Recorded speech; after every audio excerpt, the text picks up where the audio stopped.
University. My name is Emenne Ifeanyi, and like I said, our mission is to teach African business owners how to run profitable and sustainable businesses, and also how to scale their business. Today, basically, we are going to be looking at some factors that a lot of business owners avoid, but which are critical to growing your businesses. Number one is the value the relationship you've had over the past weeks and months have had in your meeting your goal, your personal target, and your business target. And most importantly is the area I call critical avoided conversation.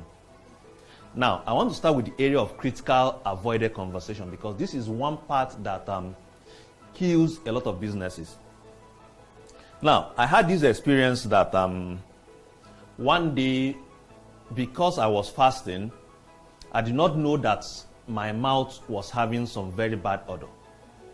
Now, I was interacting with a lot of people that day, and nobody told me that until a young child came to me and said, "Didn't you notice that your mouth is smelling?"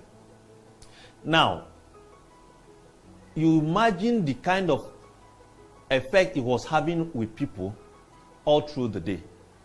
Now, because nobody had the courage to tell me that this thing is happening, it means I was transferring this thing from one conversation to the other, and it was truncating the relationship I would have had with people over the course of the day. Now, a lot of us are having those critical conversations that we are avoiding without realizing that these things are actually killing our interaction with people, destroying our relationship with people. For instance, I was watching a marriage counseling session, and they asked the man, "How is your relationship with your wife?" He said, "Oh, we're having a wonderful, successful relationship." Until they called the guy, the wife, "How's your relationship with your husband?" He said he doesn't know that I'm about to serve him a divorce paper next week. Now, how can two people be in the same marriage and one is about to serve the other a divorce paper and the other one doesn't even know about it? It means that there have been conversations that situation when the woman wanted to say something and the man would have shut him up. Or she would just say, just to avoid trouble, you don't say certain things. Without realizing that those things that you don't say are accumulating and causing problems for you and your family and the business in future. Now, it's very, very important for us to understand that if we want to avoid these situations, when there are key things that you know that somebody needs to know, let the person know about it. It might cause some temporary embarrassment, but it... So, his staff, for instance, was stealing, and her colleague, because she didn't want to embarrass her, didn't say anything about it. And one day when the thing was discovered, I said, "Who are those working together? Two of you," and both of them were fired. Now, if we don't actually learn to share some of these things with our colleagues, we'll find out that things will be going wrong, and everybody, because you don't want to embarrass the other person, you find yourself avoiding conversation that will cause problem in the future. In fact, I was listening to the result of a survey that was done, and they noticed this among children. They brought a group of children in the room, and they deliberately made a cake with salt. And they now made the normal cake, and the child invited her friend, and just when they were there, said, "Oh, you are my best friend." He was telling all of them that you're my best friend. And I said, "Okay, please tell me, this cake, I baked it specially for you, as in the salty cake." And I said, "Okay, taste the cake and tell me how it is." Now, because this person, I already told them that you're my best friend, all of them tasted this cake and told him that it was very sweet. But they all knew that this cake was salty. And the same thing applies to a lot of us. You see something going wrong, because you don't want to embarrass somebody, you avoid those critical messages that you need to communicate to somebody. And because you fail to communicate those critical messages, things continue to deteriorate until it gets to a point that more serious damage are done to the business. So I want you guys to actually understand. But it's also important that when you are trying to pass those critical information across, that your communication patterns are very, very important. Because the way a message is communicated is as important as the message itself. For instance, somebody who you perceive has body odor, for instance, you can call the person and say, "Which perfume are you using?" I actually think it's not working for you. That way the person can understand that you need to address your body odor issue. But if you just allow it to be that way, you can go to address a client, and in the midst of that distance, the client will just want you guys to leave. So when you see certain things going wrong, don't just assume that, okay, it's none of my business. It means that once you don't learn to speak up in those situations, these things continue to go wrong, and it affects everybody and destroy relationship, and troubles, issues that could have been sorted out today are prolonged for months. And it will end up like the woman and the husband and wife, that the husband is assuming that they have a wonderful relationship while the wife is about to serve him a divorce paper. It's important for us to actually start to learn those key things and point them out.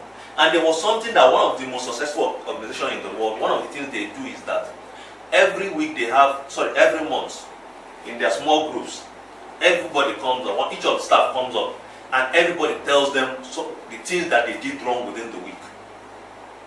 Now it's more like an open session. See, this week you messed this transaction up. This week you did not do this. Now those things that if they had kept quiet would have been communicated and left to cause bigger problem, on a weekly basis they make sure that they address it. And it's one of the things I want us to actually adopt in this company. When we're having our management meeting, if there's anything anybody has done wrong, if there's any area anybody has not done their job very well, I want us to address it immediately. So that it's not the issue of, oh, you are very wonderful. No. If there are areas of weakness, it's when you fix up your areas of weakness that you can ensure that consciously or unconsciously you are doing the right thing.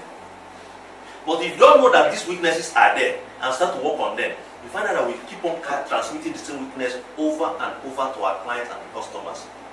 So it's important for us that we start this practice in our weekly meeting, so that if any way that Chika didn't do well, for instance, you are telling Chika, this way you didn't handle this thing very well. If it's Ms. Chioma, for instance, there's area that she didn't do well, you can tell her that. For instance, for me, I know Mrs. Chioma sent me some numbers that I was supposed to call, and throughout, I think this should be the 7th week, and some of them up to now I have not called them. Now you might say, okay, he's Oga, so nobody should actually tell him that. But if you point it out to me, sir, we think you missed it in this area. These are important calls that you should have put through. You didn't do well in this area. Then I will actually know that though it's for me, but it's a weakness that I need to address, and I'll make sure that it doesn't occur again. But if we keep avoiding that, okay, I've already told him, I didn't do anything about it, you find out that we keep carrying problem over and over again. Is it clear to all of us? Yes. Okay. Now the other area I also want us to talk about is the area of the people we interact with over the course of the week. Our goal at Counselor is actually for this year, is to ensure that we complete our project in Lagos, and also in the Southeast. We intend to actually start another project like that in the Southeast this year, which means we need to have enough resources to be able to set up, acquire, from our analysis we need about 50 acres of land in the Southeast. So our goal is, everything we do is to acquire at least 50 acres of land in Anambra State. Now what it means is that as we're interacting with people every week, we should ask ourselves, this interaction, is it drawing us closer to our goal for the year? It's not about, so what I want us to do is about looking at those we interacted with throughout this week and asking yourself, the clients we interacted with, did we add value to them? And the clients we interacted with, will they move us closer to our goal of getting those 50 acres of land? Now, I ask each and every one of you now, for instance, we've been running interviews for this week. How many minutes did we waste with somebody that we're very sure from day one is a waste of time? We saw how I discharged that girl. We could have spent 30 minutes or 1 hour with her, just talking, but when we know that she is almost useless to anybody who will employ her. The same thing applies to all our relationships. We must ask ourselves, in the course of the past week, the people we interact with, are they drawing us closer to our goal? did they add value to us as individuals? And most importantly, the clients that we interacted with, did we add value to them? What are the works? What are the way? How close did we move our clients to their objectives? Let me run some of the clients. Take a customer for instance. If you have analyzed their performance since we joined them, you could actually see a rapid increase in their sales. Now, so based on that, we can say since we joined these people, their sales and performance of each of their staff have actually grown. So when they are checking their goal for the year compared to, based on their interaction with us, they can actually say we've moved from A to C based on our interaction with counselor. The same thing has to do with each and every one of our clients. They should be able to say between our interaction with them from now to this time, this is what we've achieved. You know, our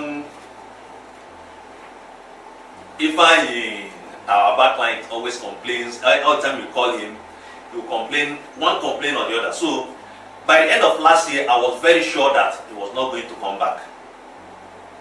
Because he was always saying, you guys didn't do this well, you guys didn't do.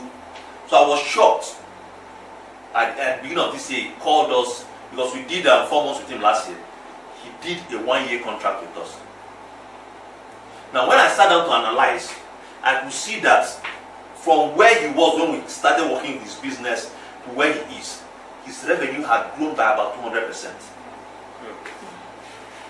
Now, in fact, what we are even trying to get for him now is, he actually said is to get for him a private driver.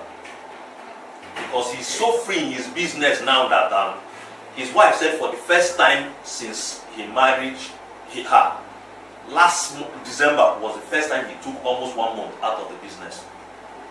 So he could say that because he interacted with us, his business was running on autopilot, that he could actually take out time to rest. So we could say now, based on our interaction with them, these are the values we've added to them. The same thing applies to us too. The people that we're interacting with, are they adding value to us? So that we don't go about wasting time. A lot of businesses are stagnating because their staff are wasting time with irrelevant people. At the end of the day, ask them, what did they achieve for the day? They say, oh, we went to this person, we went to this person. What did you achieve? It means your interaction with anybody has to be measurable. It means you actually need to look around the people around you and ask yourself, what value are they adding to my life? Since I started interacting with these people, how has my life improved? And we also need to understand something, that your life over the next 5 years is determined by the 5 closest people to you. It means that how you improve, how you grow in life is determined by the people who you interact with on a daily basis, the 5 people who are closest to you. Because it's the ideas they share with you, from the discussions you have with them, that is where you come up with the ideas you use to run your life. You know, until recently I was asking myself, how did I get the idea? You know, when I was thinking about counselor, for instance, I used to think that it was just something that was not conceivable.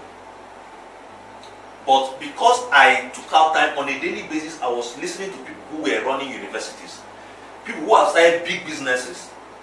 And every morning I spent 1 hour at least meditating upon how the university would be when it's set up.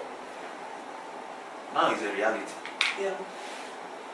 But if I had not had the right people around me, I'm very sure by today, I will have one pharmacy somewhere in one corner and counting paracetamol and Panadol. The same thing applies to each of us. Study the people who are around you. And it's more like a tree. If you want a tree to grow very fast, you need to prune certain branches. If we want our life to grow, if we want our business to grow, we actually need to look at certain relationships we have and start to cut them off. If not, we'll just be running in circles. So with that, I want us to actually take out time now to study the relationship we'll be having in the course of this week, to find out those we need to continue with and those we need to cut off. So with that now, we'll go into the meeting for the week and we'll share other ideas.